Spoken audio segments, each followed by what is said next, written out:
Muy buenas noches a todos quienes están asistiendo a este webinar sobre un tema muy importante para todos los cardiólogos y ahora para los cardiólogos de adultos, en tanto que el progreso ha permitido que muchos niños que son tratados, intervenidos en la infancia, llegan a la edad adulta y tienen que ser vistos por los cardiólogos de adultos y resolver también sus complicaciones que pueden tener en esa etapa.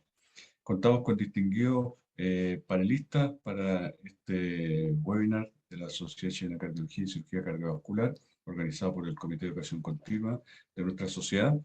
Tenemos al doctor Fernando Barahona, que es un cardiólogo de la División de Enfermedades Cardiovasculares de la Facultad de Medicina de la Universidad Católica de Chile y también cardiólogo del Instituto Nacional del Tórax, el gran centro de referencia de estos pacientes. También contamos con el doctor Juan Contreras, que es cirujano cardíaco de adulto en odontología quirúrgica, que es un cirujano distinguido del Hospital Dr. Hernán Aravena de Temuco y docente también de la Universidad de la Frontera en Temuco, ciudad del sur de nuestro país.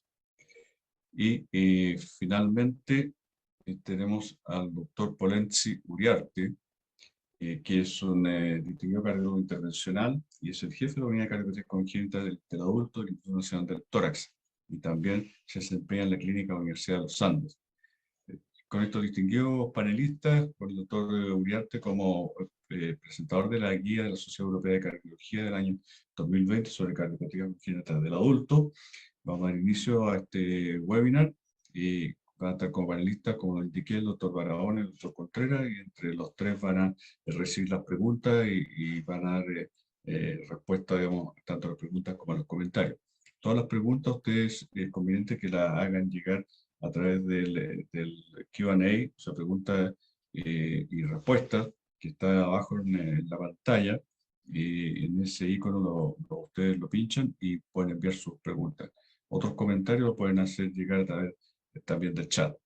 Si le voy a pedir al doctor Uriarte que haga la exposición de la guía y finalmente, como no voy a aparecer nuevamente, le quiero agradecer, digamos, a los tres y que se hayan dado el tiempo y el esfuerzo de estar en este webinar dedicado a todos los cardiólogos no solo de nuestro país, sino también de Latinoamérica y de todos los lugares que existe mucho interés en este tema. Doctor Uriarte, por favor, adelante. Gracias, doctor Caravante, y gracias en su nombre a la Sociedad Chilena de Cardiología por permitir compartir un poco lo que es nuestra experiencia y lo que vivimos diariamente. La idea es revisar las guías que la Sociedad Europea de Cardiología publicó el año 2020 para el tratamiento de las cardiopatías congénitas del adulto, y vamos a aprovechar la publicación de esta guía en castellano en la revista Cardiología como para guiarnos en esta presentación. Como es conocido, la gran mayoría de las guías tienen dos maneras de presentar sus recomendaciones, y una son el tipo de clase recomendación, donde la clase 1 es lo que se recomienda, lo que está indicado. La clase 2 tiene dos variantes, ¿cierto? Son donde lo que se debe considerar en aquello que el peso de la evidencia está un poco en favor de la utilidad, y aquello que se puede considerar donde esto está menos establecido. Y la clase 3 es lo que existe un acuerdo en que no debe realizarse un tratamiento o un determinado procedimiento. Y los niveles de evidencia se basan en el nivel A, es aquel en que existen trabajos de múltiple ensayo o estudios randomizados que le dan un peso científico a la evidencia. El nivel B, donde los datos proceden de ensayos únicos o de grandes estudios no aleatorios, y el nivel de evidencia C es aquel que es por consenso de opinión de expertos o pequeños estudios. En relación a esto, esta guía del año 2020 presentan 135 recomendaciones, de las cuales el 44% se clasifica como clase 1, el 52% clase 2 y un 4% clase 3, o sea, aquellas que recomiendan no realizar determinados procedimientos. Lo llamativo es que el nivel de evidencia A, el que tiene mayor base en estas guías, solo hay una recomendación que cumple con el nivel de evidencia A, y eso está básicamente por lo difícil que ha sido, que es todavía la realización de estudios multicéntricos aleatorios con un gran número de pacientes. De manera que la gran mayoría van a ser clase 1 con indicaciones de evidencia B o C. Lo primero que nos llamó la atención, y esto lo compartimos con el doctor Contreras, fue este gráfico que transmite muy bien el mensaje que la cardiopatía congénita del adulto es una enfermedad crónica del adulto. Si bien se inicia, ¿cierto?, al nacimiento, donde se realizan intervenciones, reoperaciones que permiten corregir la mayor parte de ella, pero empieza una vida del paciente, de la paciente, que prácticamente va a durar toda la vida, donde va a tener muchas hospitalizaciones durante la infancia, va a tener que ingresar en urgencia. Cuando llega a la edad materna puede tener complicaciones del embarazo, lo que no significa que toda mujer con una cardiopatía congénita no pueda embarazarse, pero sí requiere un mayor cuidado. Pueden aparecer síntomas derivados de su patología, el gran riesgo de la endocarditis, requiere tratamiento médico por vía, la mayor parte de ellos, y a lo largo que avanzan en la vida también pueden ser pacientes a los que se puede agregar las cardiopatías propias del adulto, la hipertensión, la diabetes, la enfermedad coronaria. Existe en algunas patologías, sobre todo la muerte súbita. Hay una menor esperanza de vida, pero uno podría decir que este camino recorrido con una asistencia, con un control, puede llevar a una relativamente muy buena calidad de vida, donde muchos pacientes pueden llegar a formar familia, a tener una profesión y a realizarse perfectamente durante su vida. El mensaje es que la cardiopatía congénita no se mejora con las primeras intervenciones, sino que se inicia una patología que requiere seguimiento de por vida. Este es la clasificación de complejidad. La Sociedad Europea la clasifica como complejidad leve, complejidad moderada, complejidad grave, donde la grave está en cualquier cardiopatía congénita, reparada o no reparada, que tenga hipertensión pulmonar, cianosis, circulación de Fontana, es decir, patología en que requiere muchas veces de ella correcciones de la circulación que van contra lo que es el habitual de la circulación normal. No me voy a detener a leer cada una de estas cosas porque sería demasiado largo. Lo nuevo en estas guías que no está presentado en guías anteriores es el evaluar lo que son las arritmias en las cardiopatías congénitas del adulto, y este gráfico presenta muy bien en relación a qué tipo de cardiopatía congénita puede ser más frecuente en la aparición de cierto tipo de arritmia. Ustedes ven que básicamente en todas las patologías que incluyen compromiso de la aurícula son muy frecuentes, ¿cierto? Las taquicardias o arritmias supraventriculares, la fibrilación auricular, las taquicardias automáticas o los por reentrada, y sobre todo en el Epstein la taquicardia por reentrada atrioventricular debido a la mayor presencia del síndrome de Wolff-Parkinson-White. Las arritmias ventriculares también son bastante frecuentes. O sea, hay algunas de ellas que se pueden asociar a síndrome de muerte súbita, fundamentalmente, por ejemplo, en el switch auricular, en el procedimiento de Senning de Mustard, en que más bien la presencia de taquicardias supraventriculares pueden llevar a una mayor activación ventricular y desencadenar la muerte súbita. Y esto, en el fondo, enfatiza, ¿cierto?, la importancia de comprender la causa, pero lo que más llama la atención de estas recomendaciones es que hay que ser un poquito más agresivo que tratar con medicamentos este tipo de arritmia, y pone como ejemplo considerar la ablación precoz con catéter en estudio en el laboratorio de electrofisiología como alternativa al tratamiento médico de las taquicardias supraventriculares, de las taquicardias ventriculares, en centros de electrofisiología que tengan experiencia en este tipo de pacientes. en vez de mantener al paciente por demasiado tiempo con medicamentos antiarrítmicos. También en casos de pacientes con taquicardias ventriculares, en pacientes con tetralogía de Fallot, también plantean la ablación, el mecanismo electrofisiológico del tratamiento de esta arritmia, básicamente, y lo plantean ojalá antes de llevar al paciente al procedimiento quirúrgico, de manera que no dificulten o inhabiliten posteriormente el acceso al sustrato de la arritmia. Y reconocen la asociación entre bradicardia y taquicardias por reentrada intraauricular y el beneficio potencial de implantar un marcapaso. Esto es básicamente como las recomendaciones generales. Yo creo que discutir caso por caso probablemente daría paso o daría espacio a otra sesión. Y vamos a compartir ahora lo que son las recomendaciones nuevas en relación a los distintos tipos de patología. En lo que dice relación a la hipertensión arterial y a la hipertensión arterial en presentación del síndrome de Eisenmenger, se recomienda desaconsejar el embarazo a los pacientes con cardiopatías congénitas e hipertensión pulmonar precapilar, por el alto riesgo que le otorga a la madre y al hijo el embarazo en hipertensión pulmonar. Esto está recomendada la evaluación del riesgo de todo paciente con hipertensión pulmonar y eso implica de todas maneras un estudio invasivo de la hemodinamia del paciente. Esta es la única indicación que cuenta con el nivel de clase A.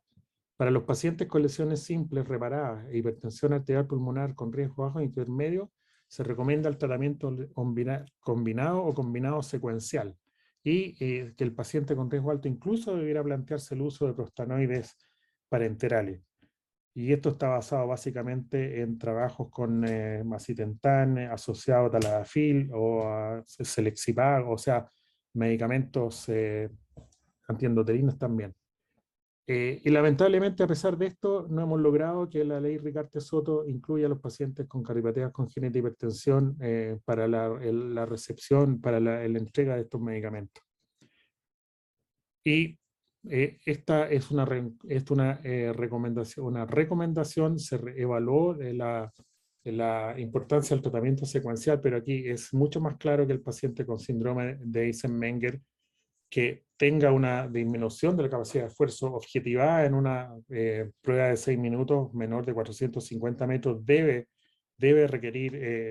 recibir terapia para hipertensión arterial, inicialmente de acuerdo al trabajo del VIPS, con receptor de la endotelina, pero si no mejora con eso, el paciente debiera seguir con tratamiento secuencial.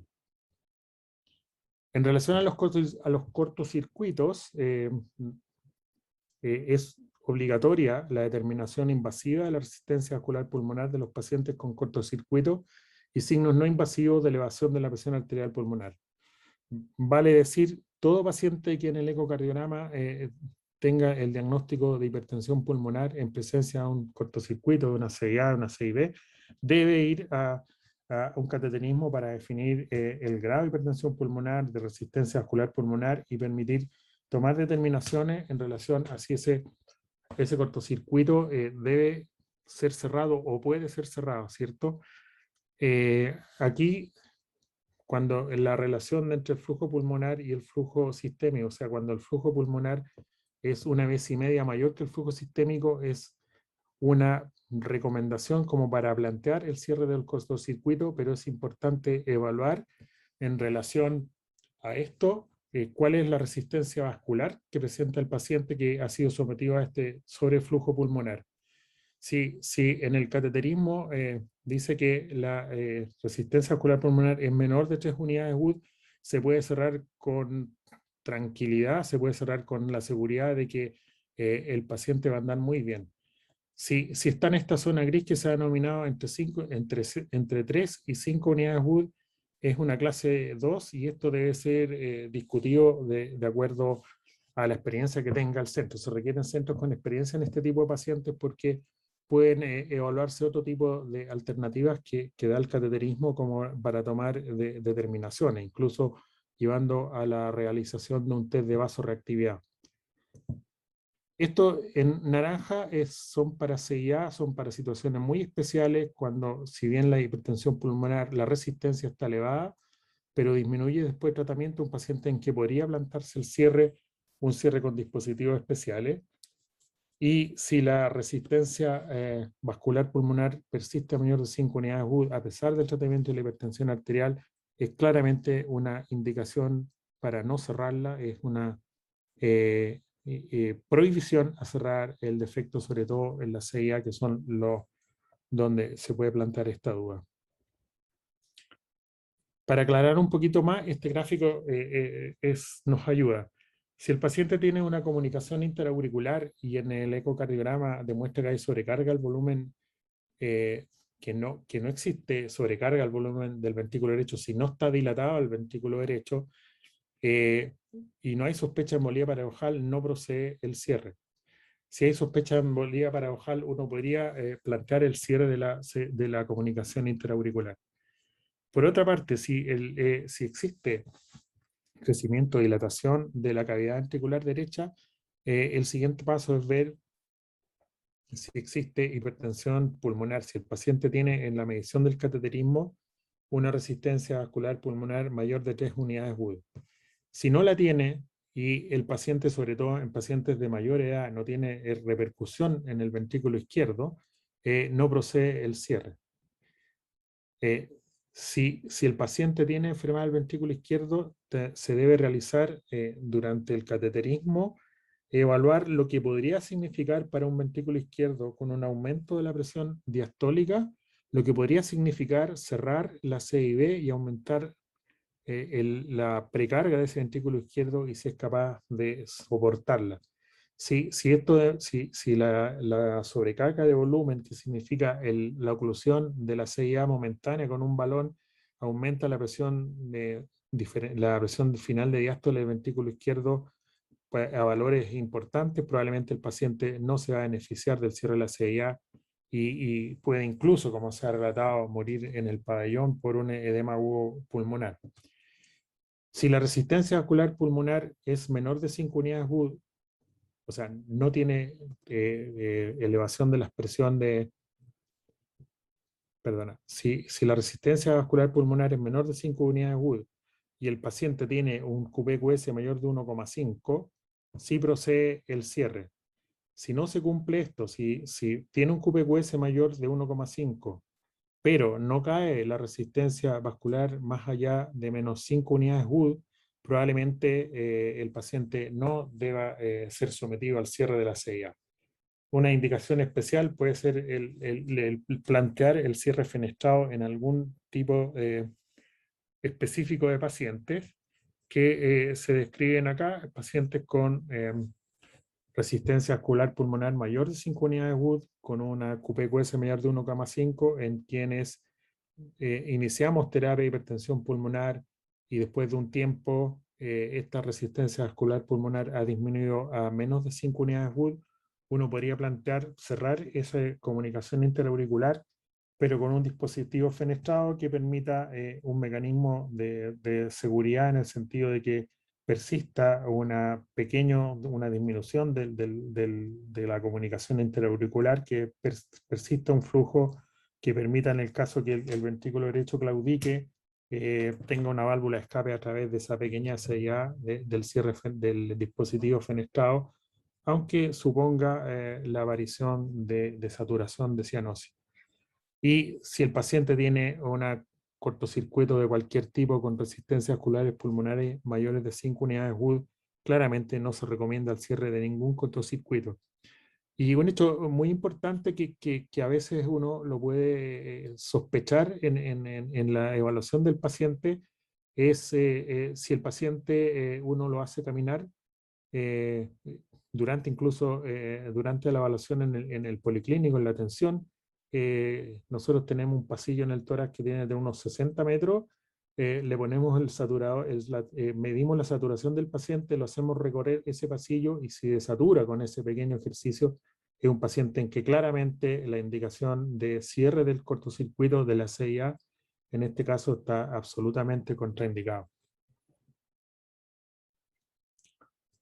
Aquí está lo que acabamos de hablar, ¿cierto? El paciente que tenga una enfermedad del ventrículo izquierdo, pacientes de mayor edad, pacientes hipertensos, pacientes con hipertrofia ventricular izquierda, en los cuales una sobrecarga de volumen que pueda significar un cortocircuito importante, es una indicación probablemente para plantear que no se cierre el defecto o incluso con determinadas mediciones plantear también la instalación de un dispositivo fenestrado.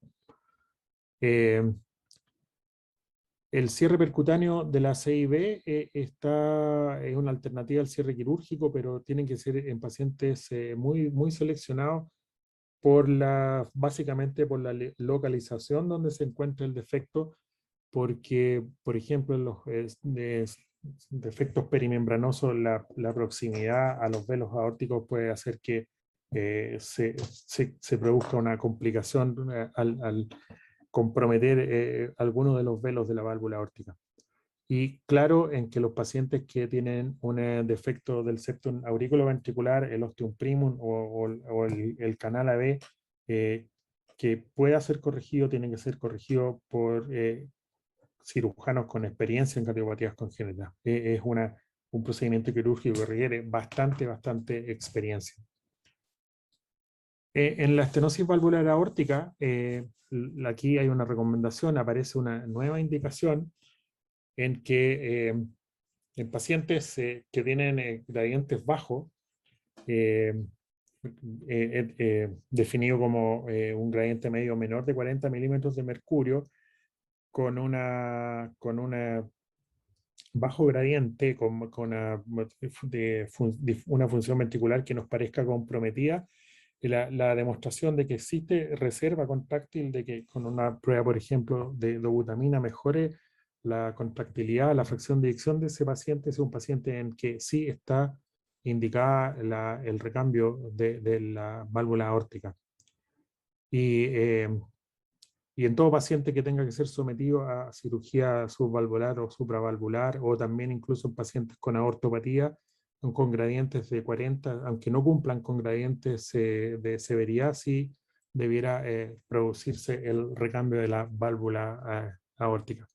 Y este es un concepto bien interesante que dice que pacientes que tengan una fracción de eyección normal, que no cumplan con una gradiente medio mayor a 50, 60, que no tengan un gradiente severo, fracción de eyección normal, que toleren bien una prueba de ejercicio, vale decir que en una prueba de ejercicio no tengan caída de la presión arterial, y que tengan, por ejemplo, marcadores que podrían ser de riesgo, como llaman ellos, y presentan dos alternativas: pacientes que tengan elevación del BNP, y lo definen como valores que sean 3 veces el valor máximo normal, o aquellos pacientes que tengan elevación de la presión sistólica pulmonar en reposo.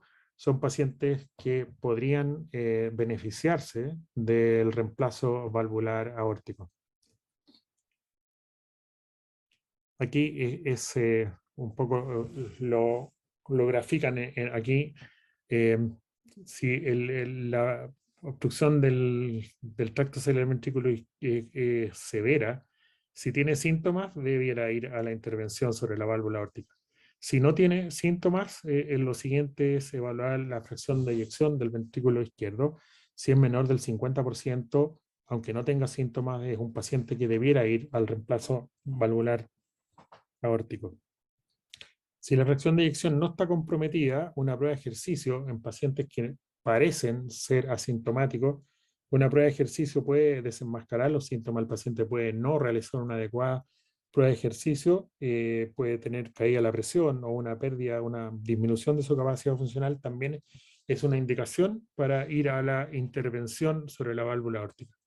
Si la prueba de ejercicio, el paciente tiene una muy buena capacidad funcional, no cae la presión arterial, pero el paciente, como decíamos, tiene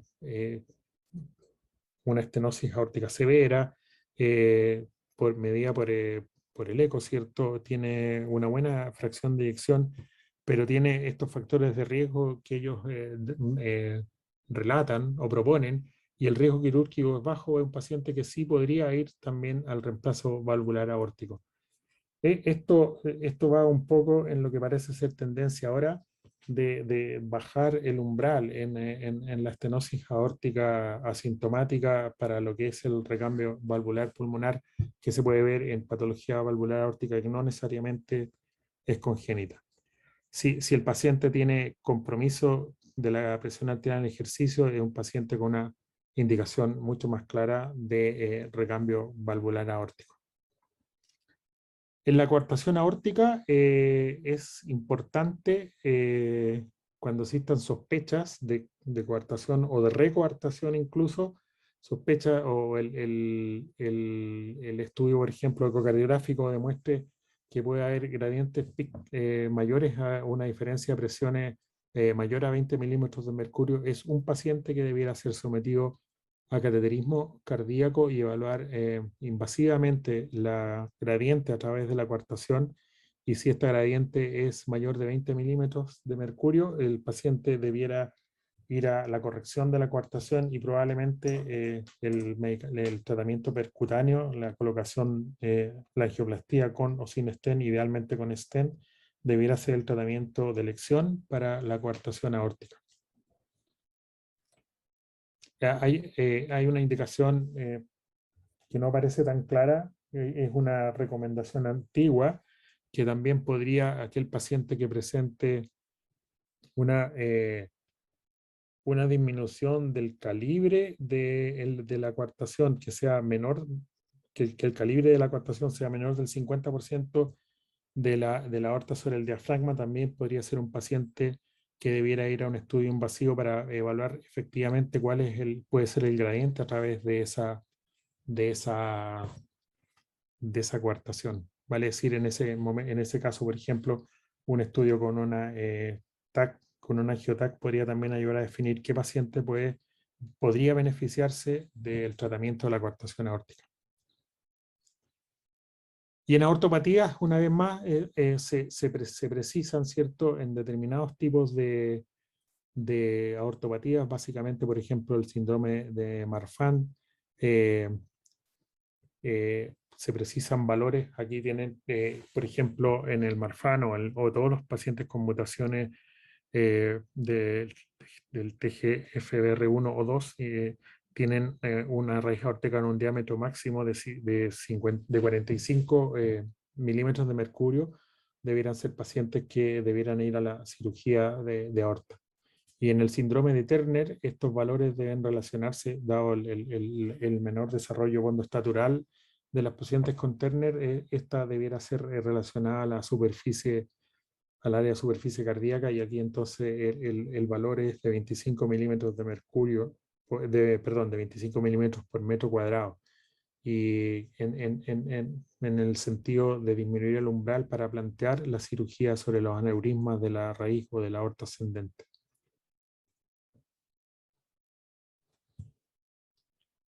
Y en menores, ¿cómo se llama? En aneurismas de la aorta ascendente, aunque no tenga factores de disección aórtica, también podría ser una indicación menos precisa, 2B, en color naranja, para considerar la cirugía electiva. En la tetralogía de Fallot, que vamos a ver más adelante un poquito más profundamente, para los pacientes con tracto de salida no nativo, plantear el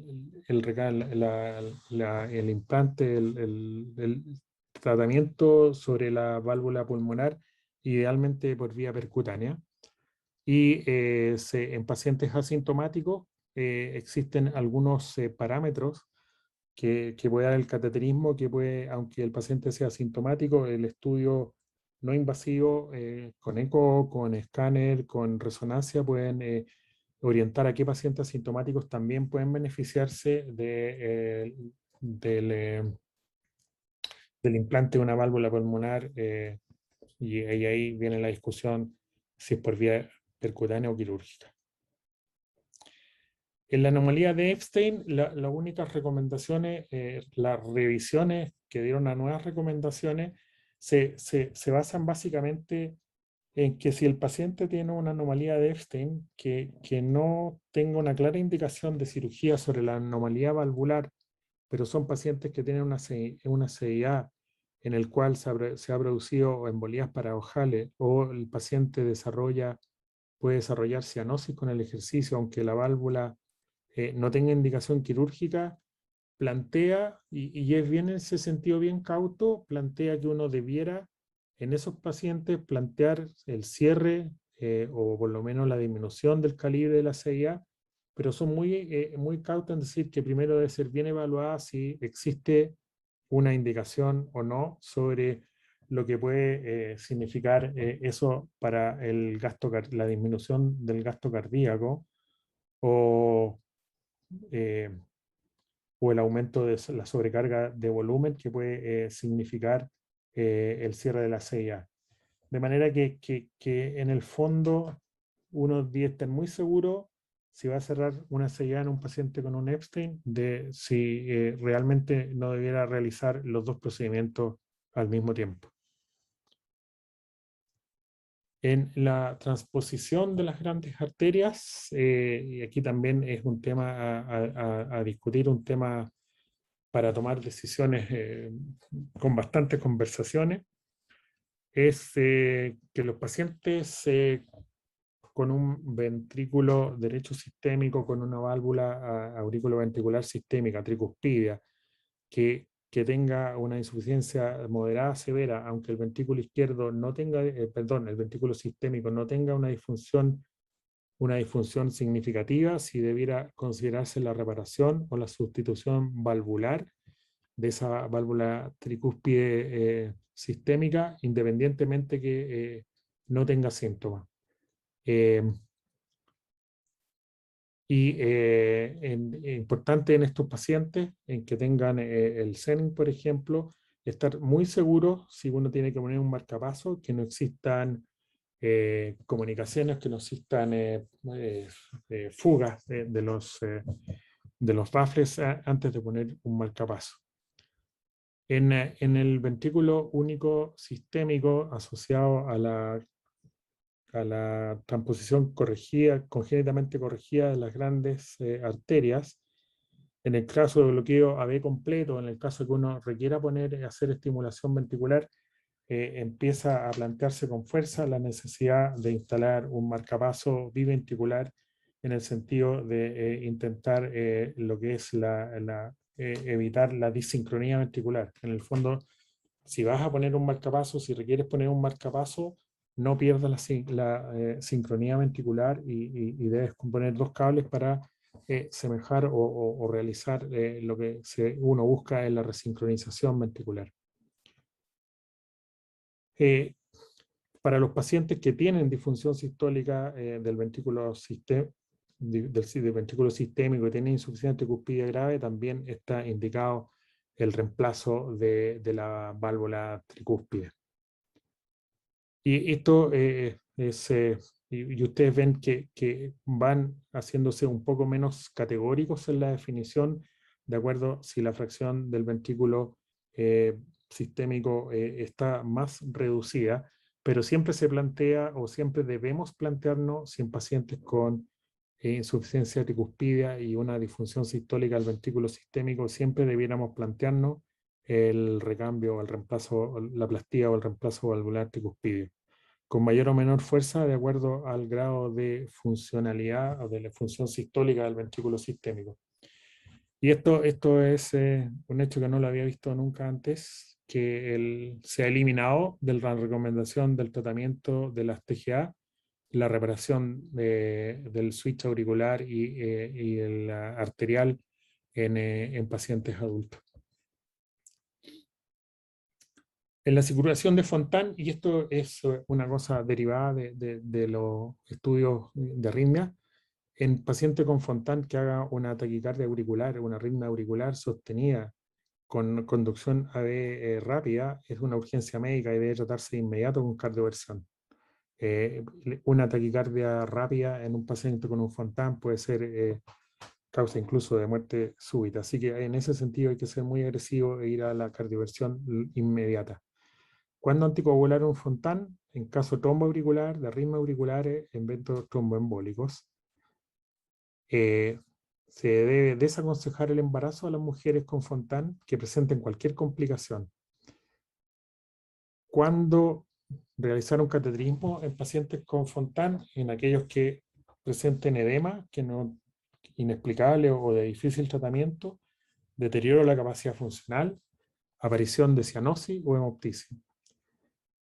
Y aquí, recalcando lo que plantean en el capítulo de arritmia, en pacientes con arritmia Fontan, considerar un enfoque proactivo de la evaluación electrofisiológica y ablación, obviamente en pacientes que requieren una expertise del equipo de electrofisiología, porque aquí la anatomía es absolutamente distinta a todo lo que pueden considerar en la práctica habitual. Se debe considerar la realización periódica de pruebas de imagen hepática, ecografía, tomografía computarizada, resolución, para evaluar el grado de función hepática y la aparición de complicaciones como la cirrosis hepática e incluso neoplasias hepáticas. Y en pacientes con Fontan que tengan resistencias pulmonares elevadas, que no tengan aumento en la presión del fin de diástole del ventrículo único, uno debiera plantear el uso de inhibidores de la fosfodiesterasa de 5 o antagonista del receptor de la endotelina para tratar de disminuir la resistencia vascular pulmonar y tratar de mejorar el flujo a través del sistema de la circulación del Fontan. Y el paciente con Fontan que empiece a deteriorar su oxigenación y empiece a presentar desaturación en el paso del tiempo, se debe plantear el cateterismo cardíaco para evaluar la posibilidad del cierre de esa fenestración con la idea de mejorar la desaturación, pero realizando previamente al cierre definitivo, medir la presión del sistema Fontan para evaluar si el cierre de la fenestración no conlleva un aumento de la presión dentro del sistema, lo cual sería perjudicial. Eso también es una indicación para cateterismo en el paciente con Fontan. En anomalías coronarias, en todo paciente en que se descubra una anomalía coronaria es fundamental tener un estudio que puede ser nuclear, ecocardiografía de estrés, resonancia de esfuerzo, porque es importante para la toma de decisiones certificar si el paciente tiene o no isquemia miocárdica. Ahora, en relación a las presentaciones anatómicas, el paciente que tenga una alcapa tiene recomendación de cirugía. En el paciente que el alcapa es el nacimiento anómalo de la coronaria desde la arteria pulmonar, de la coronaria izquierda, el alcapa es el nacimiento desde la arteria pulmonar de la coronaria derecha, y aquí se recomienda la cirugía y siempre le agregan la presencia o no de síntomas. Y considerarlo en los pacientes que tienen el alcapa en que tengan disfunción ventricular o isquemia miocárdica o enfermedad coronaria. En el alcapa la presencia de un alcapa es cirugía de todas maneras. En el alcapa uno debiera apoyarlo en la presencia de síntomas que pudieran estar explicados por isquemia. Y en el origen aórtico, origen anómalo de una arteria coronaria, desde algunos de los senos coronarios que no sea el habitual, se deben considerar la cirugía y lo vamos a discutir un poco después en relación siempre si hay elementos de isquemia o hay algún patrón anatómico que sea considerado de mayor riesgo. Y no está recomendada la cirugía de orígenes anómalos de las arterias coronarias en pacientes asintomáticos en los cuales no tienen isquemia miocárdica y no tienen un patrón anatómico considerado de alto riesgo. Eso en cuanto a la revisión propia de lo que es nuevo en las guías europeas, de la Sociedad Europea. Pero en este tiempo apareció en el JAC este artículo que nos pareció interesante agregar a esta presentación porque es un artículo en que compara las guías para manejo de adultos con enfermedad congénita las guías europeas con las guías norteamericanas de la AJA y de la ACC. Y en este gráfico se ven que en general hay un alto grado de coincidencia en lo que son las recomendaciones y también se ve en qué cosas algunas de las sociedades han marcado mayor desarrollo por ejemplo, y lo vamos a comentar, la clasificación fisiológica, las cardiopatías congénitas que hace el AJA y la hipertensión pulmonar, que en la Sociedad Europea es un poco más, trata de ser más objetivo en definir los pacientes que requieran cierre o no cierre de la patología. Aquí hay una comparación de la clasificación de las complejidades. Aquí está la europea que acabamos de ver y esta es la americana. Diría que básicamente son iguales, salvo que para la Sociedad Europea la enfermedad aislada o congénita de la válvula aórtica o la válvula aórtica bicúspide o de la válvula mitral aislada son leves, en cambio para la sociedad norteamericana, para la guía norteamericana, son de complejidad moderada. Y para la sociedad americana, la Unión de la Sociedad Americana, cualquier tipo de transposición de grande arteria es una patología de alta complejidad, pero para la europea, la transposición corregida con el switch arterial, con la operación de Yaten, pasa a ser una cardiopatía de moderada complejidad. Pero como ustedes ven en el resto, prácticamente son iguales. Y el aspecto interesante de esta publicación es que plantean la etapificación fisiológica, que sigue un poco la etapificación fisiológica de la insuficiencia cardíaca en 4 estadios A, B, C y D, que básicamente siguen la clasificación de la New York Association en 1, 2, 3 y 4, pero le van agregando a cada uno de estados algunas patologías que permitan etapificar mejor al paciente. Si está en capacidad funcional 1, no tiene arritmias, tiene una capacidad de ejercicio normal, tiene función del resto de los parénquimas normales, no tiene alteraciones hemodinámicas, la clasifican A. Si el paciente está en capacidad funcional 3, por ejemplo, pero tiene crecimiento de la aorta, tiene enfermedad valvular moderada o tiene arritmias que cuesta controlar, ya es un paciente que está en capacidad funcional 3, teniendo la misma patología que puede tener el paciente que está en 1. Y esto pensamos que tiene mucha importancia, sobre todo en el seguimiento de los pacientes, en cuándo citar al paciente, en cómo seguirlo, en cuánto tiempo lo vamos a controlar, con qué pacientes, con qué métodos de seguimiento lo vamos a seguir. Yo creo que hace un poco más manejable el enfrentar este tipo de pacientes. Y ahora vamos a compartir algunos casos para poder discutir un poco más lo que son las recomendaciones enfrentándose a pacientes reales. Este primer caso es una mujer de 28 años, sana, sin antecedentes conocidos. Le encuentran un soplo cardíaco, se hace un ecocardiograma que demuestra una comunicación interauricular tipo Option secundum. En el eco se muestra dilatación severa de las cavidades derechas, con un ventrículo derecho con buena función sistólica, una insuficiencia tricuspidia que permite estimar la presión del ventrículo derecho en 100 milímetros de mercurio, tiene una CIA tipo OS amplia, con bordes bien definidos, un cortocircuito bidireccional, predominio de izquierda a derecha, se deriva para estudio hemodinámico y eventual cierre percutáneo. Se mantiene en capacidad funcional 1 a 2, asintomático en lo cardiovascular y con el esfuerzo no presenta cianosis. No sé si Fernando, Juan, ¿quieren hacer un comentario? Hola, Polo. Yo creo que una de las cosas interesantes acá, voy a ver que tenemos en el fondo un cortocircuito que tiene una sobrecarga importante de cavidades derechas, pero acá hay elementos que nos tenemos que poner atención, ¿cierto? Uno, que es nivel de presión sistólica del ventrículo derecho, que claramente es bastante sugerente, ¿cierto? Como tú lo mismo lo dijiste, que el diagnóstico de hipertensión pulmonar tenemos que hacerlo en base a cateterismo, midiendo la resistencia vascular pulmonar, pero teniendo este nivel de presión de ventrículo derecho, lo más probable es que la paciente tenga, lamentablemente, ya un desarrollo de enfermedad vascular pulmonar y hipertensión pulmonar sostenida. El otro elemento que nos tiene que también llamar la atención en la ecografía es el cortocircuito bidireccional, que eso también es sugerente de enfermedad vascular más establecida. Ajá. No tiene cianosis con el esfuerzo. Sí.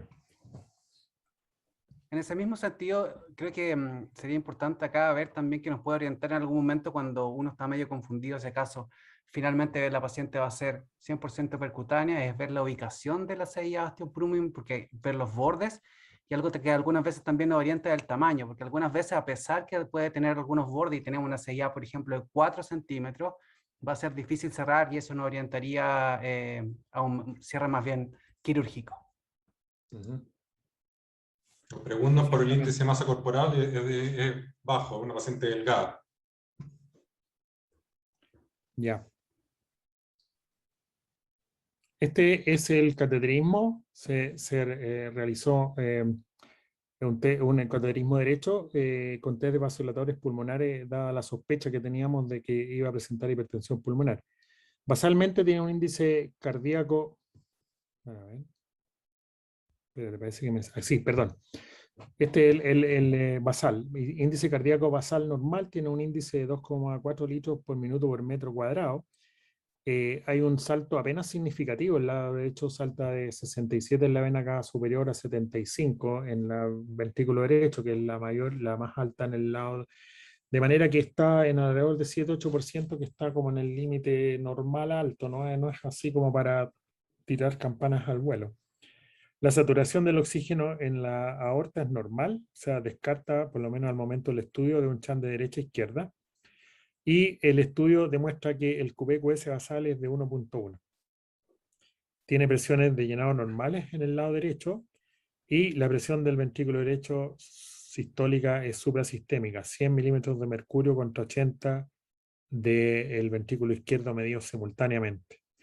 No hay obstrucción significativa al lado izquierdo, al tracto salida del ventrículo derecho, vale decir, la presión del VD no obedece a una estenosis de la válvula pulmonar, por ejemplo, simplemente está transmitiendo la presión del circuito pulmonar y el capilar y las presiones del ventrículo izquierdo son normales, de manera que esta presión es básicamente precapilar, o sea, está radicada en las arterias pulmonares y no es reflejo de alguna patología del lado izquierdo. Tiene una hipertensión pulmonar con una presión media de 63-64 milímetros de gradiente de mercurio y el gradiente transpulmonar es de 52 milímetros de mercurio, lo que confirma que es absolutamente precapilar. No existe compromiso del lado izquierdo en los niveles de presión. Y el índice de resistencia vascular pulmonar es de 19 unidades Wood. O sea, básicamente una hipertensión pulmonar severa. Y también relacionamos la resistencia vascular pulmonar, que era de 19 en el circuito pulmonar y de 25 en el sistémico, de manera que la relación es de 0,75, o sea, una relación bastante alta, que como vamos a ver después es una manera que se tiene también de evaluar el grado de compromiso de la circulación pulmonar. Cuando estás en eso tú en pabellón polo, tienes este caso, sigue, ¿qué es lo que querías? ¿Tú crees que haría evaluar algo más?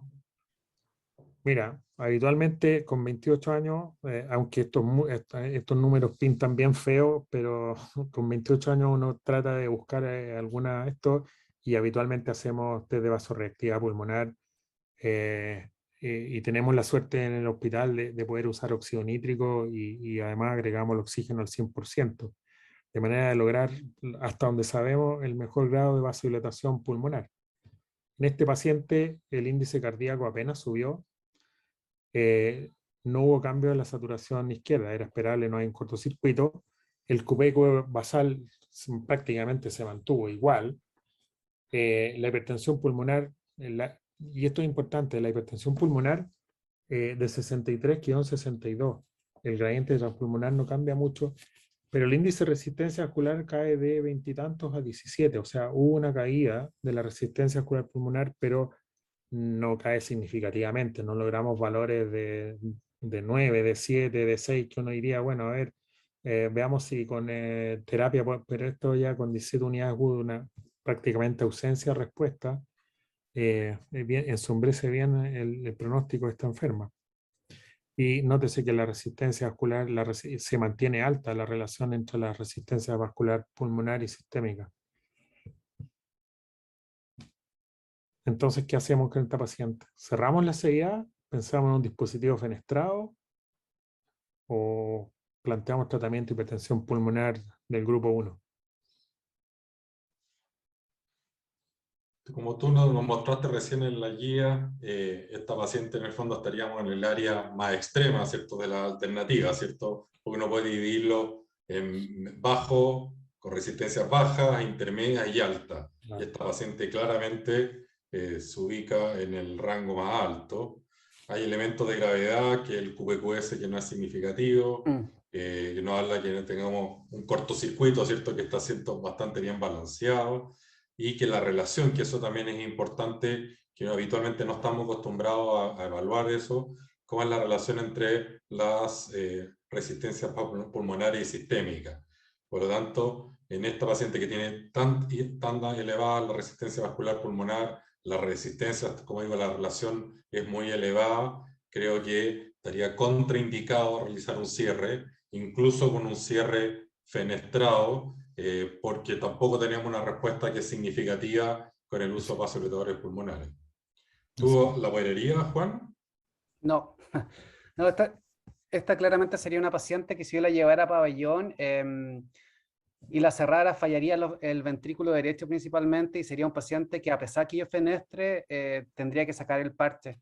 Quizás tratando de buscar una opción intermedia, por eso sería tratar algún tratamiento vasodilatador pulmonar y repetir el cateterismo un par de meses más. Pero con toda la descripción que hizo el doctor Uriarte, yo creo que este paciente ya estaría fuera de terapia médica. Yo en ese mismo sentido me gustaría, quizás saliendo un poquito más del caso y más quizás enfrentarnos a los cardiólogos que están partiendo, es ¿con qué nivel de hipertensión pulmonar usted diría que es mandatorio hacer el sondeo cardíaco, doctor Uriarte? ¿Y qué es lo básico que nosotros deberíamos ver cuando hacemos el cateterismo cardíaco? ¿Cuál es lo que yo debería saber como cirujano, como intensivista, pues como intervencional, para cerrarlo? Ya. Mira, primero, nosotros casi por regla, cuando vamos a cerrar una CIA, cuando pensamos que se plantea una CIA, por más que el ecocardiograma te diga que la presión pulmonar es baja, siempre avanzamos un catéter a la arteria pulmonar y medimos la presión, siempre. Ya que estamos ahí, no cuesta nada avanzar si la presión es normal, prácticamente probablemente no hagamos nada más. Una cosa que creo que me lo pidió Juan, para hacer el cateterismo en cardiopatías congénitas. El cateterismo en cardiopatías congénitas no puede ser hecho con el catéter de Swan-Ganz. La hemodinamia tiene que ser hecha con la ecuación de Fick, con los valores de Fick. El catéter de Swan-Ganz te mide solo el flujo que sale hacia adelante, pero tú no puedes evaluar cuánto de ese flujo es parte del flujo de la comunicación, del cortocircuito. De manera que hace bien espurio el valor que están midiendo en relación a poder medir QPQS. Tiene que ser siempre con el método de Fick, y eso requiere, ¿cierto?, medir las saturaciones en todas las cavidades.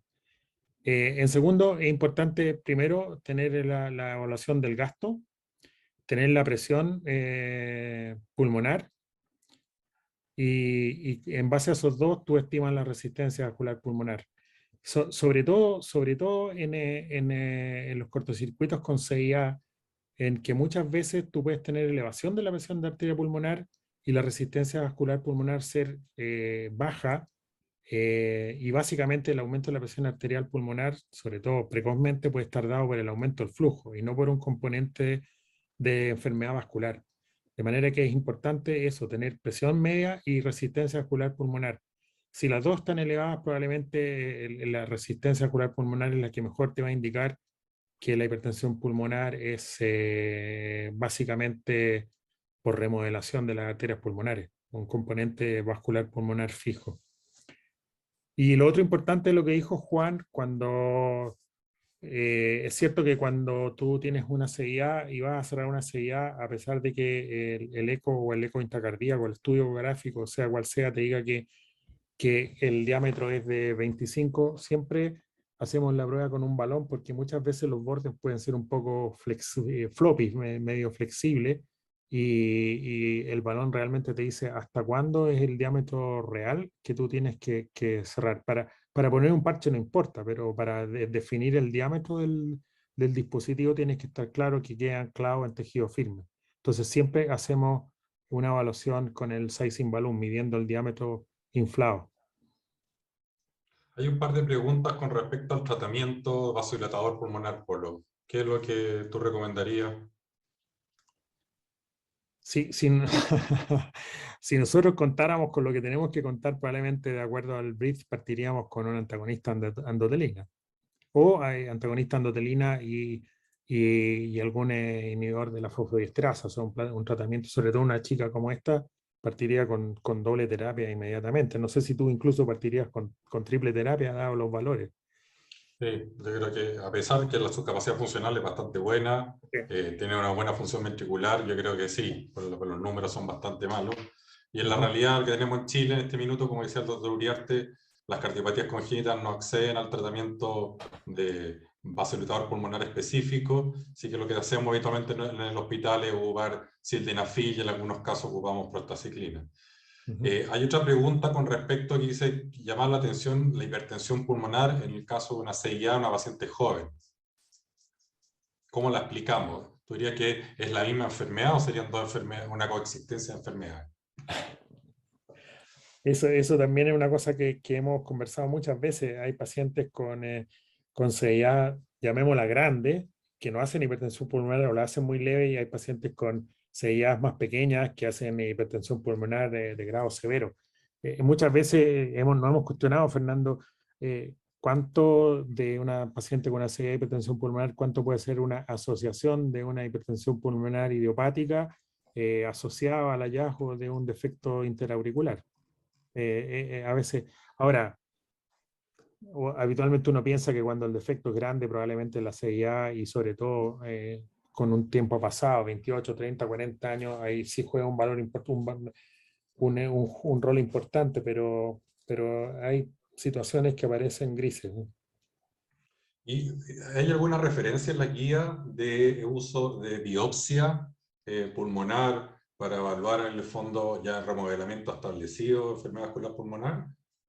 No, Como en lo la que se guía hacía no. antes para evaluar Sí. la operabilidad de los pacientes. En esta guía no. En esta guía no se toca el aspecto de la biopsia pulmonar. El criterio es más hemodinámico. ¿Eso nos Sí. vaya a mostrar tú ahora o no? ¿No? El gráfico. Sí. Ah, esto aquí, gracias Fernando. Aquí está, y están asociadas, aquí están las indicaciones para indicación de Chan. Aquí abajo la C y B y el ductus arterioso, y ustedes ven que los valores son más o menos los mismos. O sea, si el QPQS es mayor de 1,5, tendría indicación de cierre por el hiperflujo, pero también juegan los valores de la resistencia vascular pulmonar. Si es entre 3 y 5 es 2A, si es mayor de 5 es 2B, para, repito, ductus o C y B.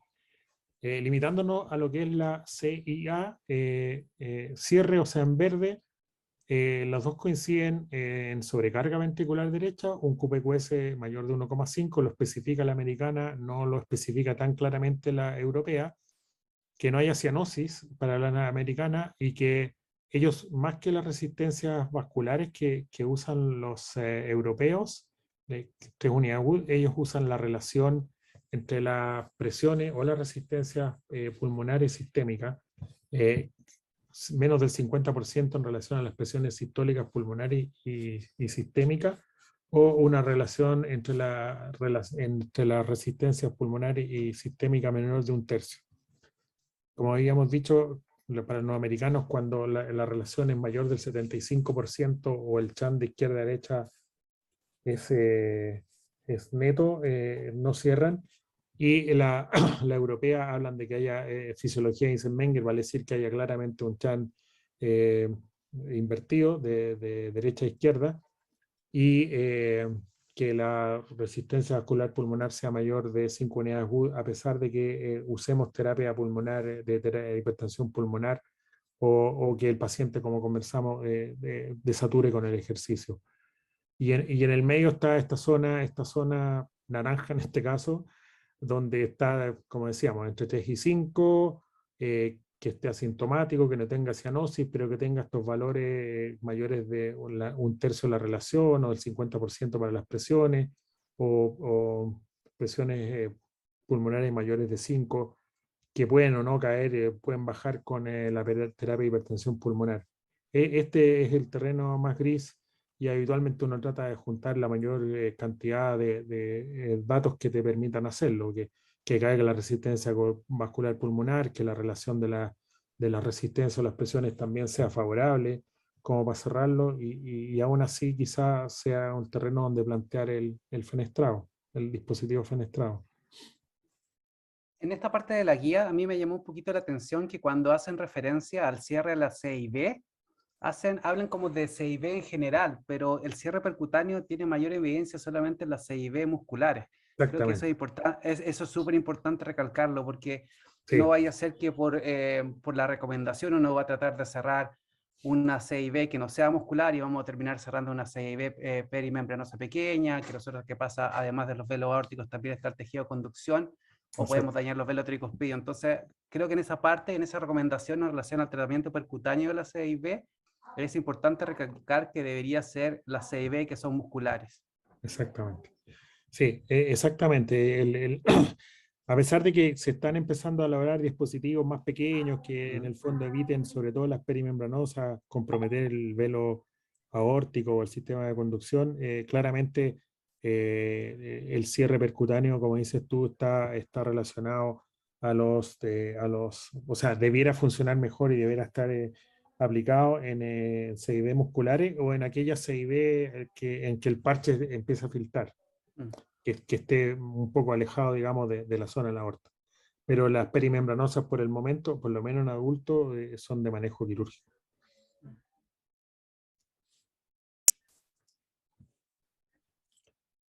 ¿Otro caso?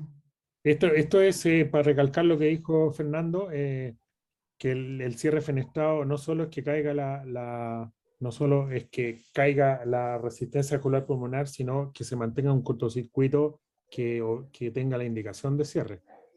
¿Ya? O sea, son indicaciones bien precisas para el cierre fenestrado. El segundo caso es un hombre de 29 años con una destransposición de grandes arterias con una CIB y una CIA. Fue sometido a un Röntgen en etapa recién nacido, y después fue a un procedimiento Senin en donde se cerró la CIA y la CIB. Tuvo que ser reoperado para reparar una filtración del bafle y se cerró una CIB residual. En el año 2009, o sea, 6 años después, hace un fláter auricular en que se logró ablación exitosa, y a la fecha actual, hace un par de años, un año atrás, aparece con disfunción del BD sistémico y una insuficiencia tricuspidia. Para recordar, en la transposición existe, ¿cierto?, una aorta que nace del ventrículo derecho, y la arteria pulmonar nace del ventrículo izquierdo, estando bien adecuadamente relacionada la aurícula con el ventrículo, y de no existir cortocircuitos intracardíacos, debe procederse a abrir un cortocircuito a nivel interauricular con el procedimiento Röntgen para ir después al procedimiento de corrección, en este caso el primero era el Senin, en que se lleva la sangre sistémica de las venas por un bafle hacia la aurícula derecha, y se lleva la sangre de la aurícula izquierda hacia el ventrículo derecho para dirigirlo hacia la aorta. En este paciente, un paciente sedentario, que está actualmente en capacidad funcional 2, pero dice que en los últimos 6 meses claramente ha disminuido su capacidad funcional. No tiene angina, no tiene palpitaciones, no tiene edema extremidades inferiores, no desatura con el ejercicio. Está en ritmo sinusal, tiene un bloqueo en peto rama derecha y sobrecarga de cavidades derecha.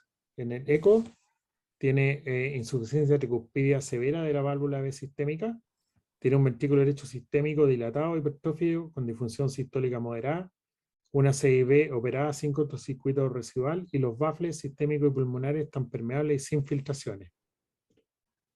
Tiene una resonancia cardíaca con un ventrículo izquierdo en posición pulmonar difusamente adelgazado, de volumen bajo, con función sistólica y diastólica conservada, una marcada dilatación y hipertrofia severa del ventrículo derecho, con un índice de 147 ml de metro cuadrado. Tiene reverse de algunas trabeculación del ventrículo derecho que puede traducir cambios fibróticos, como probablemente secundario a la circulación coronaria. La fracción de eyección del ventrículo sistémico del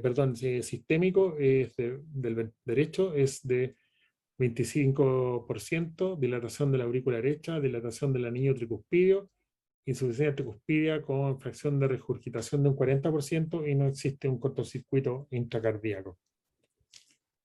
Las terapias, entonces, ¿cómo manejar a este paciente?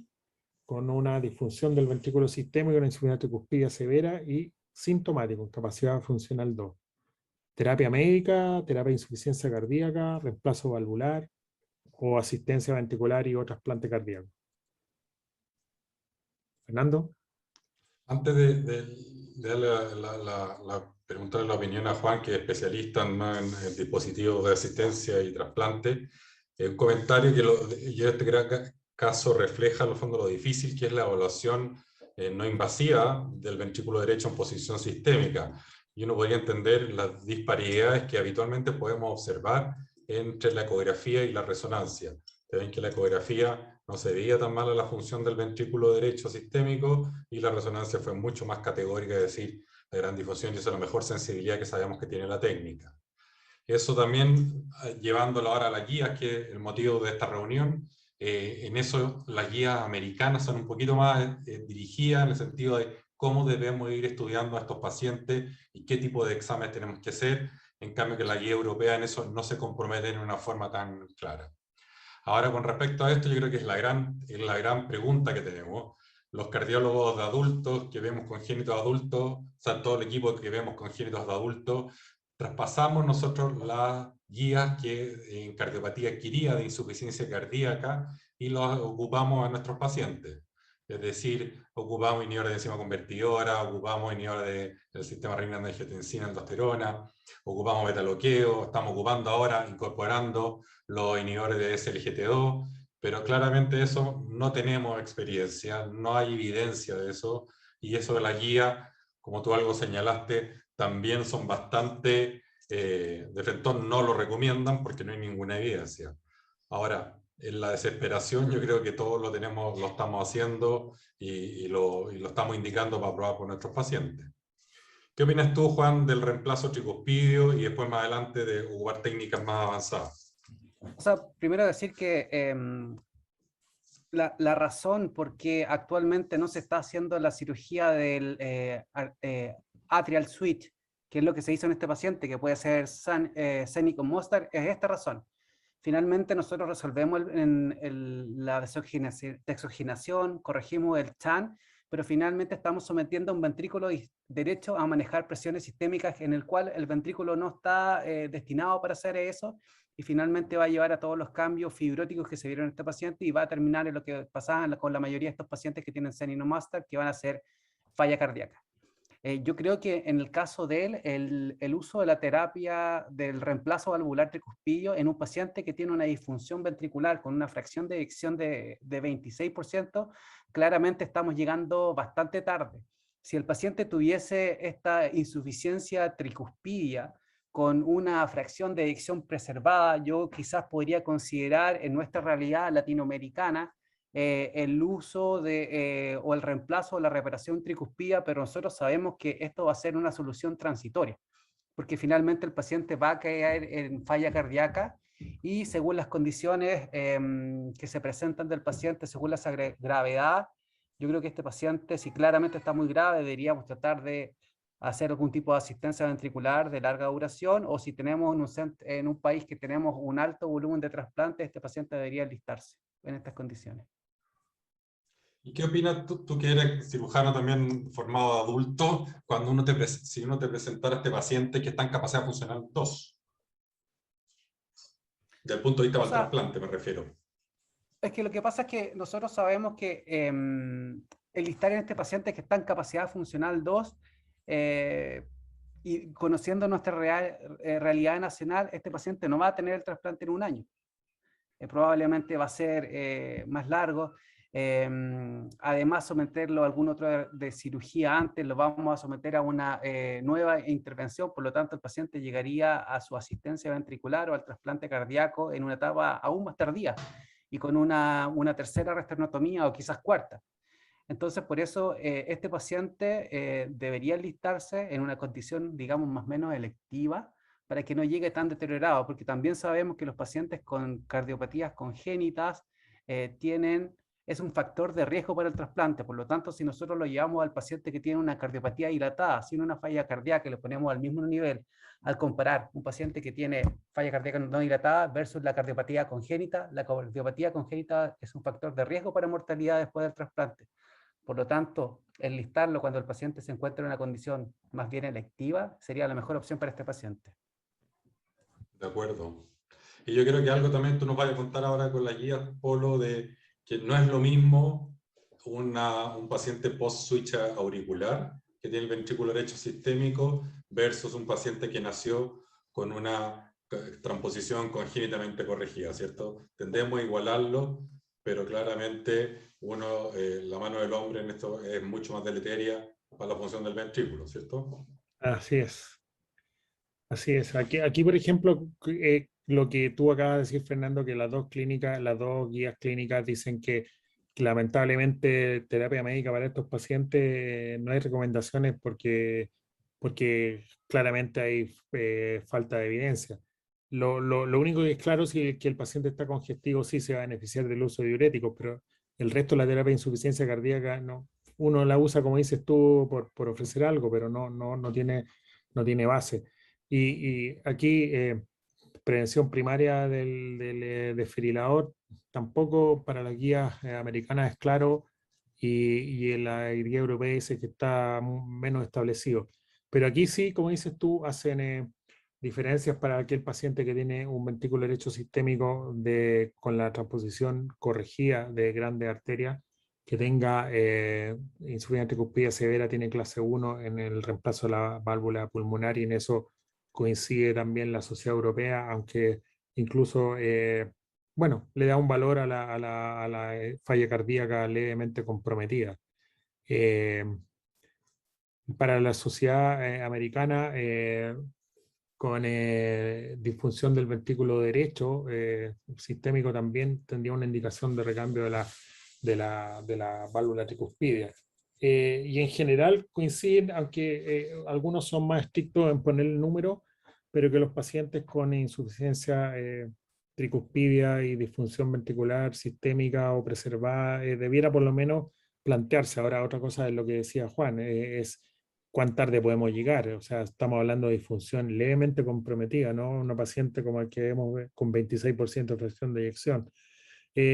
Probablemente tenemos que llegar antes en plantear el reemplazo tricuspidio, antes de llegar a esa disfunción ventricular tan severa como la de nuestro paciente. Y acotar que ninguna de las dos guías tampoco hablan de asistencia mecánica o trasplante. No, tampoco. En general no tenemos guías para trasplante en congénitos todavía, pero hay como recomendaciones nomás. Sí, sí. ¿Quieres contarnos el otro caso? Ya. El tercero, mujer de 33 años, tetralogía de Fallot, sometida a un shunt de Laidlaw-Taussig Thomas a izquierda y a los 8 meses a reparación con parche transanular, obesa, asintomática cardiovascular, aunque muy sedentaria, pero que realiza un test de esfuerzo que alcanza los 12 METs, o sea, capacidad funcional bastante buena, y no presenta arritmias en el holter electrocardiográfico. Esto es lo que es el parche transanular, que lleva a aumentar el volumen del tronco de la arteria pulmonar, se maneja la obstrucción infundibular y se pone un parche. Se solicita una resonancia que relata cambios por quirúrgico en el tracto de salida, presencia de un parche transalunar con marcada dilatación, aspecto neurigmático, zonas de engrosamiento irregular que podría corresponder a calcificación parietal o pequeños trombos calcificados, pero que no origina una estenosis.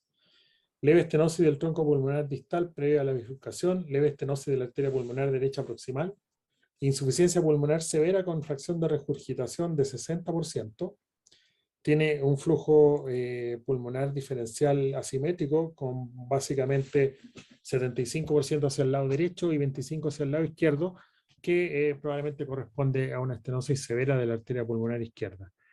Una dilatación del ventrículo derecho con un volumen diastólico indexado a 161 milímetros por metro cuadrado, con una función del ventrículo derecho entre límites normales, signo de disfunción diastólica del VD, el volumen, los parámetros del volumen del ventrículo izquierdo son normales, leve insuficiencia tricuspida y leve a moderada dilatación de la aurícula derecha. Se plantea el reemplazo valvular pulmonar en esta enferma, se plantea si es percutáneo, si es quirúrgico. ¿Hacemos algo sobre la arteria pulmonar izquierda? Juan primero. Esto depende un poco de la escuela. La primera cosa que tenemos que saber que es el paciente al tener un parche transanular se da por hecho que este paciente ha estado durante toda su vida prácticamente con una insuficiencia pulmonar libre. Por lo tanto, la mejor manera de evaluar la indicación de cirugía es ver cómo se encuentran los volúmenes, ¿cierto? Y actualmente existe una clara evidencia que un volumen del ventrículo derecho mayor de 150 o 160, según la última guía, ya sería indicación de cirugía, a pesar que estén asintomáticas. Hacerle algo a la arteria pulmonar depende un poco de la escuela en que uno se formó. En la escuela en que yo me formé, como este paciente tiene un parche transanular, ¿cierto? No tiene un conducto entre el ventrículo derecho y la arteria pulmonar, este paciente se haría un tratamiento quirúrgico y cuando uno pone un parche que va a cubrir la válvula pulmonar, uno podría extenderse a la arteria pulmonar izquierda. El único problema es que si esta estenosis sería más bien distal, cerca del hilio, en el cual ya nosotros no podríamos hacer algo antes, por lo tanto, quizá en esa paciente quizás se podría considerar una balonplastía, ¿cierto? Si la lesión es muy distal, y después procederíamos a tratar de hacer una prótesis al menos 27 o 29 biológica, para si más adelante el paciente vuelve a tener otro fallo, poder instalarle hacer un tratamiento percutáneo sobre este paciente. ¿Qué opinas del tratamiento percutáneo, Polo? ¿Perdona? ¿Qué opinas tú del tratamiento percutáneo? Eso, preguntarle a un martillo que le parece un clavo. Dale. O sea, las indicaciones de recambio pulmonar son las mismas que plantea Juan.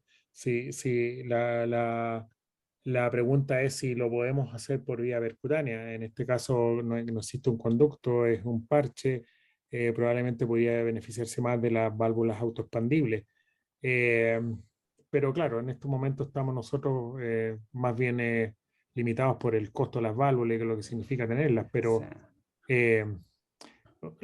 Una cosa que hemos hecho a veces, como dice Juan, en pacientes que están así con dilatación del ventrículo derecho y tiene una estenosis pulmonar, a veces hemos ido a la angioplastía, sobre todo, como dice Juan, si es distal, de mejorar la estenosis y ver si con eso disminuye en algo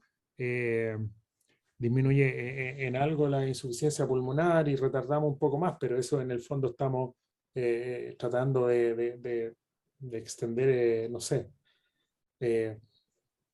Pero yo creo que las indicaciones son las mismas que plantea Juan. Y claro, si tuviéramos libre disposición de válvulas, probablemente estaríamos discutiendo con Rodrigo si la hacemos por vía percutánea o la hacemos por vía quirúrgica, pero me parece un buen candidato para procedimiento de válvula percutánea, autoexpandible. A mí lo único que me preocuparía en esta paciente de ir en una válvula autoexpandible es, uno, Recuérdame, ¿me puede recordar la edad? 8. No, 33. 28, 33. 28. ¿Cierto? Por lo tanto, al hacerle una válvula expandible va a requerir 2 o 3 durante su vida, ¿cierto?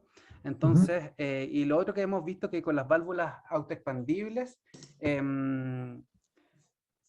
se han visto más infección que comparado, no es homologable a las TAVIs, por ejemplo. Por lo tanto, sabemos que con las Melodies han visto más infecciones, la tasa creo que llegaba casi a un 10% según algunos trabajos, lo cual es preocupante. Por lo tanto, al ofrecerle un tratamiento quirúrgico a los 33 años con una válvula 27, 29, le vamos a dar 10, 15 años y después tenemos para hacerle todas las prótesis percutáneas. Una salvedad que haría en este paciente es que si yo le hiciera un escáner y claramente el paciente es de alto riesgo de reentrada quirúrgico o el paciente tiene alguna disfunción, yo creo que claramente el paciente sería percutáneo. ¿Qué dice la guía, doctor Uriarte? Espera, a ver, Juan, es cierto, pero sea cual sea el tipo de válvula que pongamos, este enfermo va a tener que ir más de una vez en la vida a algún procedimiento de reemplazo valvular. Así que, claro, probablemente en este sentido, si es su primera reemplazo valvular, pues que la cirugía sea una buena indicación. Ahora, el riesgo de endocarditis se disminuyó bastante con el uso de la aspirina permanente. Okay. Ya. A la petición del doctor. Estamos con el tiempo, me preocupa. No puedo salir de acá. Bueno. Avanza, ¿no? Espérate, ¿qué me pasó? Ay, espérate.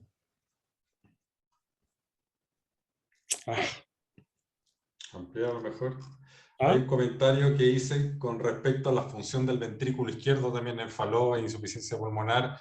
Yo creo que es un dato también importante y ahí la hemodinamia y la resonancia son vitales. Doctor Uriarte. Espera, que tengo un problema con el... ¿Estamos viendo? ¿Sí? ¿Cuál estás viendo? El gráfico comparativo de la... Ya, lo puedes leer tú porque yo lo perdí. Lo que hice en este gráfico comparativo en pacientes que tienen indicación de reemplazo valvular pulmonar en Fallot reparado pero, y asintomático, que yo creo que es importante. Y como bien decía Juan, ambos ahora grupos tienen criterios por volumen definidos por la resonancia, que se determina con volumen diastólico final del ventrículo derecho en 160 ml por metro cuadrado y el volumen sistólico final del ventrículo derecho en 80. Si alcanza cualquiera de esos dos, ya tendría indicación de un reemplazo valvular pulmonar. ¿Qué agrega la guía europea? Que uno pudiera decir que paciente que lo vamos siguiendo y vamos una dilatación progresiva en el tiempo, o que aparezca disfunción sistólica del ventrículo derecho, que además, por ejemplo, en el caso que tienen enfermedades combinadas, tanto estenosis como insuficiencia valvular pulmonar, y tienen hipertensión del ventrículo derecho, también sería una indicación.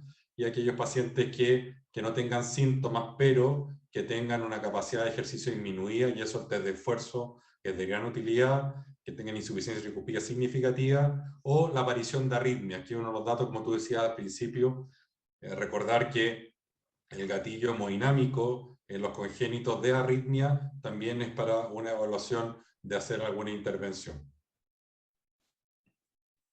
Sí. Una cosa interesante también que hacíamos en Toronto con estos pacientes, eran estos pacientes que tenían arritmias, y teníamos arritmias demostradas en el preoperatorio al momento de la cirugía, en relación a cuando se cierra la CIB perimembranoso, quemamos el tracto de salida. Entonces también pues, eso les ayudaba en el preoperatorio a evitar las complicaciones que hacen estos pacientes que son las arritmias también. Oye, la otra cosa importante que menciona la guía, que es bueno tener en cuenta que cuando tú tienes pacientes en Fallot con taquicardias ventriculares que puedan ser sometidas a ablación, ojalá sean hechas antes del procedimiento, ya sea quirúrgico o percutáneo, sobre el tracto salida. Solucionar el problema eléctrico antes de ir al procedimiento hemodinámico. ¿Quiero ir al último caso o no? Dale, porque yo tengo problemas aquí con el computador. Avanza tú porque yo lo No, puedo leer. léelo tú, Es por que favor. está en el gráfico todavía, no está en el caso. Es que no puedo hacerlo avanzar, weón. Pero estamos como en la hora. Mientras tanto, ¿qué opinas, Polo? Nos pregunta, hay algunas preguntas con respecto a embarazo e hipertensión pulmonar. En este caso, por ejemplo, la primera mujer, la paciente que tiene una CIA, hipertensión pulmonar y quisiera embarazarse, ¿qué le habrías recomendado? Que no se embarace. ¿Y eso es absoluto para cualquier grado de hipertensión pulmonar? En ella, de todas maneras, en una hipertensión, no sé, si una hipertensión pulmonar, no sé si existe una hipertensión pulmonar que podamos calificar de leve, pero en este caso yo, y en moderada severa, le diría que no. No sé si en leve tú te atreverías a decirle que sí. Eh, Aquí ahora, lo difícil es que sabemos que durante el embarazo las presiones pueden disminuir un poco y sí, la resistencia también, y lo complejo es la falla cardíaca derecha que puede ocurrir en el puerperio, ¿cierto? Pero el aumento súbito de la presión y resistencia. Entonces, esa es una respuesta que no tenemos claro todavía cómo poder diferenciar qué pacientes pueden o no lo pueden. Yo creo que hay que evaluarlo caso a caso y también aquí es clave evaluar la función del ventrículo derecho. así es. Juan, mientras tenemos algunos minutos por si nos quieren mandar algunas preguntas, anotarlas en el chat o en la sección de preguntas y respuestas. Con respecto a la reparación versus reemplazo valvular tricuspidio en los pacientes con insuficiencia tricuspidia ventrículo derecho sistémico, ¿tú tienes algún comentario? Perdón, te perdí la pregunta. ¿Algún comentario con respecto a reemplazo versus reparación valvular tricuspidia en ventrículo derecho sistémico? País, silencio. Siempre es ideal tratar de reparar estas válvulas. En general, si uno dice la reparación tricuspidia comparada con la reparación mitral, generalmente es más fácil con la aplicación de un anillo. Trataría de reparar las válvulas, pero siempre existe un paciente que no son reparables y va a quedar filtrando igual y uno tiene que hacer el reemplazo valvular. Tú como hemodinamista, Polo, ¿qué impresión te queda con la guía? Porque le hacen harto énfasis ahora a los procedimientos percutáneos. Pero yo creo básicamente, Fernando, es porque ellos claramente tienen mayor acceso a las válvulas. O sea, es un procedimiento, nosotros acuérdate que presentamos la relación entre el reemplazo percutáneo y el reemplazo quirúrgico y claramente todavía la diferencia en contra del sistema percutáneo es el costo de las válvulas en nuestro país, pero claramente tiene resultados muy buenos en relación a reducción del volumen sistólico ventricular, de la insuficiencia tricuspida, la capacidad funcional, con menos días de hospitalización quirúrgica intensiva, con menos uso de drogas. Claramente ganaba en todo el quirúrgico, salvo el costo del dispositivo, que todavía en nuestro país lo hace bastante prohibitivo. Estamos hablando de más de 20 millones. Pero claramente eso yo creo que en estos momentos es el principal punto en contra para que aumente más la indicación percutánea. Estamos tomando en cuenta que todavía, como decía Juan, todavía no tenemos el tiempo de seguimiento que tienen las válvulas quirúrgicas, pero hasta ahora, desde el 2000 ahora, no ha habido un número que diga que son mucho peores que las válvulas implantadas quirúrgicamente.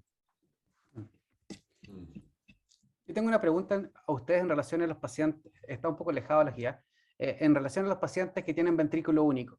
Y son esos pacientes que se han perdido de control y que se tienen la transferencia y pasan a ser adultos. Cuando ustedes reciben estos pacientes adultos con un ventrículo único que fue paliado en la vía univentricular, ¿cómo lo estudian cuando llegan? ¿Qué es lo que debería hacer el cardiólogo general para enviarle a esos pacientes? Lo primero, en el fondo, desde el punto de vista, bueno, obviamente la parte clínica, pero desde el punto de vista de exámenes, apoyarnos el ritmo es clave, electrocardiograma, fuerte de arritmia, en términos de imágenes, un ecocardiograma, radiografía de tórax y eventualmente escáner si no tenemos alguna evaluación reciente. Y en extra estamos ahora incluyendo la evaluación del hígado con ecografía abdominal en busca de signos de daño hepático crónico. Y eso le agregamos, entonces un protocolo que lo hacemos bien repetido a todos nuestros pacientes, a la evaluación bioquímica, sangre en el fondo, con hemograma, perfil bioquímico completo, prueba hepática, función renal, y ahí vamos dirigiendo, perdón. Y el ProBNP. Y ProBNP también lo estamos agregando para poder en el fondo tener un poquito más de evaluación de estos pacientes.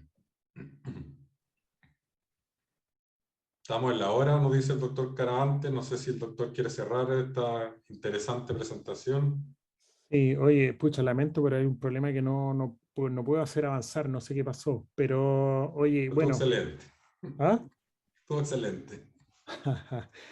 No, mi última diapositiva era en relación a que, como hemos visto, estamos hablando de claramente una especialidad que va en aumento, que va en desarrollo. No tenemos todavía la cantidad de estudios que permitan dirigir nuestro quehacer de manera basado claramente en hechos más concretos, más objetivos. De manera que esto es un procedimiento que está en desarrollo y es lo que podríamos decir un work in progress, donde por otro lado también tenemos la oportunidad de a lo mejor empezar a elaborar equipos de trabajo en conjunto, juntar nuestros pacientes, colaborar más en compartir más nuestra experiencia, nuestros éxitos, nuestros fracasos y de alguna manera este camino que parece ser difícil porque está recién empezando, podría quizás hacerse un poquito más fácil. Y tiene además, por otro lado, esta cosa entretenida de que todo lo que hagamos significa un pasito adelante. Así que en ese sentido fue muy, creo, satisfactorio para nosotros como equipo, incluyo en esto como equipo a Juan, el haber participado de esto y le agradezco a todos la participación, a ustedes dos por estar, por acompañar. Así que buenas noches, muchas gracias. Muchas gracias. Muchas gracias a usted como panelista. Muchas gracias. Estuvo muy entretenido. Adiós, cuídense. Adiós. Muchas gracias por la invitación. Que estén bien. Muchas Chao, gracias. gracias.